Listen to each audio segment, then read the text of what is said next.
नमस्कार। सबसे पहले ये समझना ज़रूरी है कि ये ज्योतिषीय विश्लेषण आपकी चंद्र राशि पर आधारित है।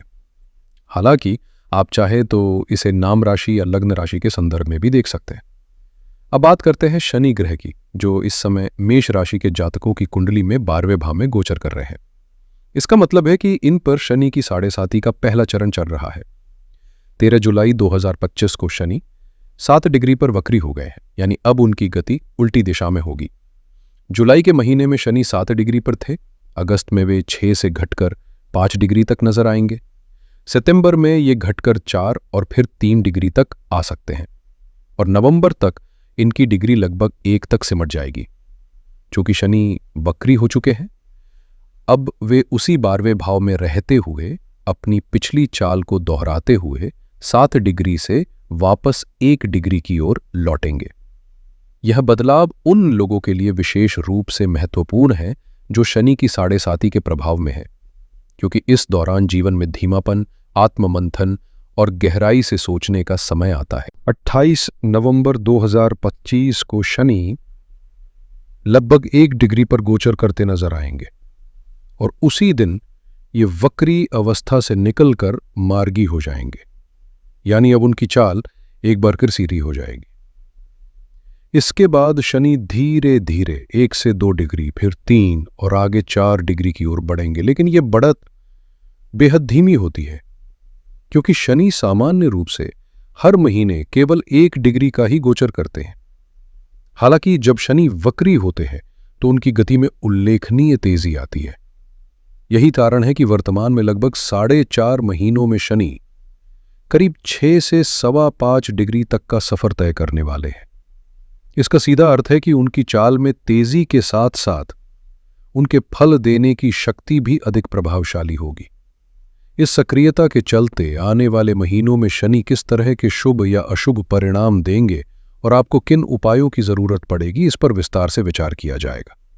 ध्यान रहे कि जब शनि का गोचर जन्म राशि से 12वें भाव में होता है तो वहीं से साढ़े साती की शुरुआत मानी जाती है, और अभी मेष राशि वालों के लिए यह पहला चरण चल रहा है। शनि की साढ़े साती के पहले चरण में व्यक्ति को अपने कर्मों का वास्तविक मूल्य चुकाना पड़ता है।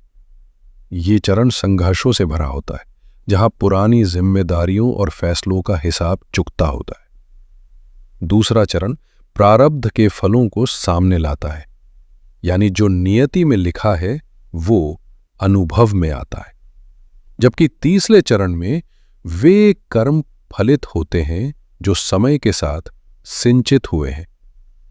अब अगर शनि के 12वें भाव में होने की बात करें तो ज्योतिष में यह स्थिति अनुकूल नहीं मानी जाती, क्योंकि यह भाव खर्च, हानि, अस्पताल, कोर्ट कचहरी, गुप्त परेशानियों और मानसिक उलझनों से जुड़ा होता है।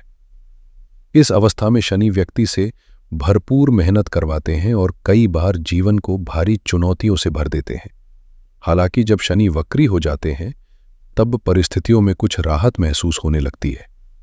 13 जुलाई तक शनि अपने सीधी चाल में 12वें भाव के तीव्र प्रभाव दे रहे थे, जिससे अधिक व्यय और समस्याओं का अनुभव हो सकता था। लेकिन अब वक्री होने के बाद शनि धीरे धीरे अपने पिछले भाव यानी 11वें भाव के प्रभाव देने लगेंगे, जो अपेक्षाकृत सकारात्मक और उपलब्धियों से जुड़ा माना जाता है। शनि का स्वभाव बड़ा ही विशिष्ट होता है। जहां ये स्वामी होते हैं या जहां विराजमान होते हैं, वहां की स्थितियों में धीरे धीरे स्थायित्व और वृद्धि लाते हैं। लेकिन जिन भावों पर इनकी दृष्टि पड़ती है वहां अक्सर रुकावटें, चुनौतियां और गिरावट का सामना करना पड़ता है। यही शनि की विशेष कार्य प्रणाली है। जहां बैठते हैं वहां विकास, जहां देखते हैं वहां कसौटी। अब अगर हम वर्तमान स्थिति की बात करें तो शनि इस समय आपके करियर, दशम भाव और लाभ 11वें भाव के स्वामी होते हुए 12वें भाव में गोचर कर रहे हैं। यानी मेहनत तो जबरदस्त करवाएंगे, लेकिन उसका प्रत्यक्ष लाभ शायद आपको उतना नहीं मिलेगा जितनी उम्मीद है। ऐसा लगेगा जैसे आपने दिल से मेहनत की, लेकिन परिणाम हाथ से फिसल गया, मानो आपकी कोशिशों का उपयोग कहीं और हो गया हो। 12वां भाव त्याग, व्यय और अंत की ओर इशारा करता है। इसलिए इस गोचर के दौरान करियर में संघर्ष रहेगा और श्रेय या लाभ उतना नहीं मिलेगा जितना मिलना चाहिए। यही शनि का तरीका है कर्म करवाते हैं, पर इनाम पाने के लिए धैर्य और समय की कसौटी पर खरा उतरना पड़ता है। जब शनि लाभ भाव के स्वामी होकर 12वें भाव में गोचर करते हैं तो आमतौर पर मिलने वाले लाभ का बड़ा हिस्सा अनचाही खर्चों में चला जाता है, चाहे वो स्वास्थ्य से जुड़ा हो, कानूनी झंझटों का हो या मानसिक तनावों का। अगर पिछले कर्म ठीक नहीं रहे तो यह स्थिति कभी कभी कोर्ट कचहरी के चक्करों या झूठे आरोपों में फंसाने जैसी समस्याओं को भी जन्म दे सकती है। लेकिन अब स्थिति में एक अहम मोड़ आया है, शनि वक्री हो चुके हैं। इसका मतलब है कि 12वें भाव से जुड़ी नकारात्मकता अब कमजोर पड़ने लगेगी और इसका प्रभाव सीमित हो जाएगा। इसके विपरीत शनि की दृष्टि अब 11वें भाव की ओर अधिक सक्रिय हो जाएगी, जो कि लाभ, आय, नेटवर्क और इच्छाओं की पूर्ति का भाव माना जाता है। आने वाले करीब 4.5 महीनों तक शनि इसी एकादश भाव के फल देने में अधिक सक्रिय रहेंगे। साथ ही जो कार्य पहले अधूरे रह गए थे, जो मेहनत रंग नहीं लाई थी या जिन प्रयासों का फल नहीं मिल पाया था, अब वे धीरे धीरे पूरा होने लगेंगे। ये वो समय है जब रुकी हुई प्रगति रफ्तार पकड़ सकती है, बशर्ते आपने अपने कर्मों की दिशा को सकारात्मक बनाए रखा हो। फिर पर अगर आपकी कुंडली में शनि की स्थिति मजबूत और शुभ है तो आने वाले 4.5 महीने आपके लिए कई सकारात्मक बदलाव लेकर आ सकते हैं, क्योंकि इस समय शनि लाभ भाव की ओर अधिक सक्रिय है और ज्योतिष में ये भाव आय, उपलब्धियों और इच्छाओं की पूर्ति से जुड़ा होता है। इसलिए उम्मीद की जा सकती है कि जो बेवजह के खर्चे बढ़ रहे थे, बैंक बैलेंस लगातार गिर रहा था या कर्ज का बोझ सिर पर चढ़ा हुआ था, अब उसमें काफी हद तक राहत मिलेगी। साथ ही शत्रु या प्रतिस्पर्धियों से हो रहा नुकसान भी घटेगा और आपकी आर्थिक स्थिति पहले से कहीं अधिक स्थिर और सशक्त बन सकती है। आय के नए स्रोत सामने आएंगे और जिनके पास कोई नियमित आमदनी नहीं थी, उन्हें भी अवसर मिलने की पूरी संभावना है। इसके अलावा शनि दशम भाव यानी करियर के स्वामी भी है, तो नौकरी पेशा लोगों के लिए दफ्तर का वातावरण सुधर सकता है, कामकाज में सराहना मिल सकती है और जो लोग रोजगार की तलाश में हैं, उनके लिए यह समय नई नौकरी पाने का सुनहरा मौका बन सकता है। व्यापारियों के लिए भी व्यापार में विस्तार और स्थायित्व के संकेत साफ नजर आते हैं। जो लोग विदेश यात्रा या वहां बसने का सपना देख रहे हैं, उनके लिए आने वाले 4.5 महीने काफी अनुकूल साबित हो सकते हैं। शनि का 12वें भाव में गोचर न सिर्फ विदेश यात्रा के योग बनाता है, बल्कि विदेश में पहले से रह रहे लोगों की स्थिति को भी स्थिर और सकारात्मक दिशा में ले जाने में मदद करता है। इस दौरान करियर को नई दिशा मिल सकती है और जो अस्थिरता बनी हुई थी, उसमें सुधार आने की पूरी संभावना है। साथ ही एकादश भाव से जुड़े लाभ के संकेत और भी मजबूत हो जाते हैं, जिससे आय के नए रास्ते खुल सकते हैं और पहले जो गैर जरूरी खर्च, नुकसान या आर्थिक असंतुलन हो रहा था, उसमें अब विराम लग सकता है। वही शनि की दृष्टि आमतौर पर तनाव और चुनौतियों का संकेत देती है, लेकिन वक्री अवस्था में इसका प्रभाव काफी हद तक कम हो जाता है। विशेष रूप से शनि की तीसरी दृष्टि जो धन भाव पर पड़ रही थी, जिससे परिवार में आर्थिक विवाद, अनावश्यक खर्च और रिश्तों में खटास महसूस हो रही थी, अब उसका असर धीमा पड़ेगा और धन संचय की स्थिति फिर से बननी शुरू हो सकती है। अब स्थितियां धीरे धीरे सुधरने लगी हैं, आर्थिक रूप से भी राहत मिलेगी, धन का आगमन होगा और सबसे बड़ी बात, अब धन टिकेगा भी।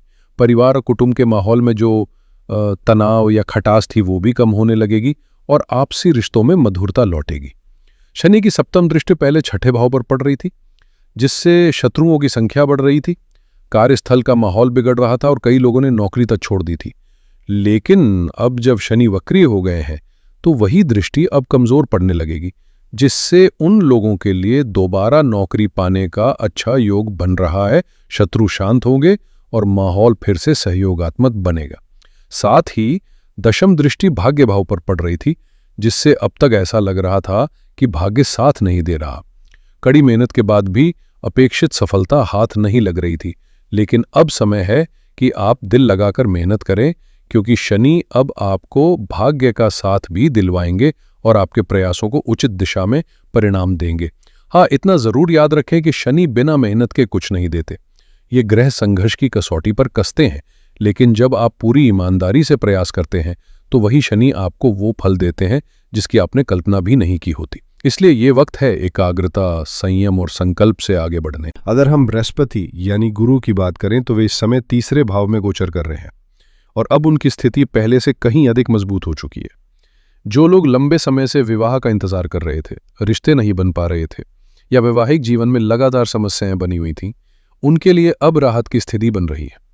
जीवन साथी के साथ तालमेल सुधरेगा और जिनकी पार्टनरशिप या व्यापार में अस्थिरता थी, उन्हें भी अब स्थायित्व और प्रगति महसूस होगी। अगस्त से गुरु पूर्ण बल में है, अपने नक्षत्र में प्रवेश कर चुके हैं, जिससे उनका प्रभाव और भी प्रभावशाली हो गया है। खासतौर से दैनिक आय, व्यापारिक लाभ और व्यक्तिगत संबंधों में सकारात्मक परिवर्तन देखने को मिलेगा। क्योंकि गुरु 12वें भाव के स्वामी होकर तीसरे भाव में विराजमान है, इसलिए विदेश यात्रा, वीजा, पासपोर्ट या ग्रीन कार्ड जैसे कार्यों के लिए यह समय अत्यंत अनुकूल है।